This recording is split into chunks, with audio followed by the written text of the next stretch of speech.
மாமா வீட்லையா? அந்த வீட்லலாம் என்னால தங்க முடியாது. அவர் கிட்ட மனுஷன் இருப்பானா? அப்படி சொல்லும்போது, ஏன்டி அவங்க பொண்டாட்டியும் பிள்ளைகளும் இருக்கலையா? அப்படின்னோனே, அது தலைவிதி. என்னாலலாம் அவங்க வீட்லலாம் தங்க முடியாது. தேவையில்லாம ஏதாவது சொல்லிக்கிட்டு இருக்காத. அப்படின்னு சொல்லிட்டு, சரி வை அப்படின்னு சொல்லிட்டு வச்சுருவா ஃபோன.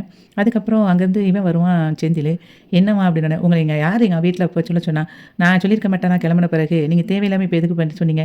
இப்ப பாருங்க எங்க மாமா வீட்ல போய் தங்குங்கங்க அப்படின்னோனே, நல்லது தானே ஹோட்டல் செலவு, சாப்பாட்டு செலவு எல்லாம் மிச்சம் தானே அப்படிங்கும்போது, அதெல்லாம் சரி வராதுங்க. அவரு சரியான மிலிட்ரி. அவரு கூட 5 நிமிஷம் கூட இருக்க முடியாது.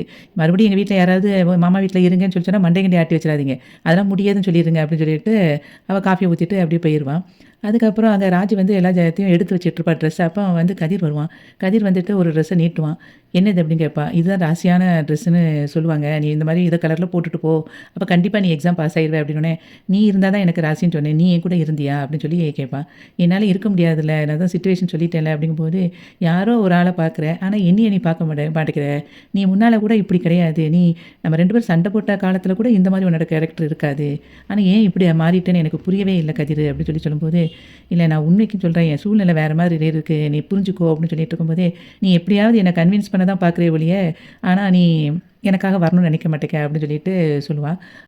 எங்க அப்பாவ விட நான் உன்ன பெருசா நம்புனேன் அப்படின்னு சொல்லும்போது, "இல்ல நீ என்ன விட உங்க அப்பாவ நம்பு. உங்க அப்பா அவ்வளவு நல்லவருன்னோனே, சும்மா பேச்ச மாத்தாத கதிரு" அப்படின்னு சொல்லுவா.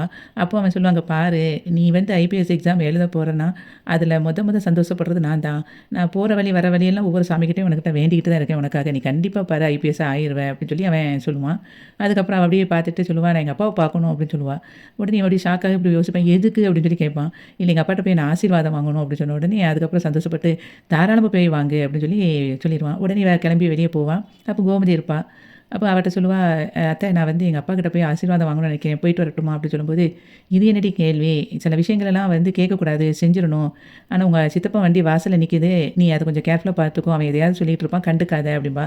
"சரி அத்த நான் போயிட்டு வரேன்னு" சொல்லிட்டு போவா.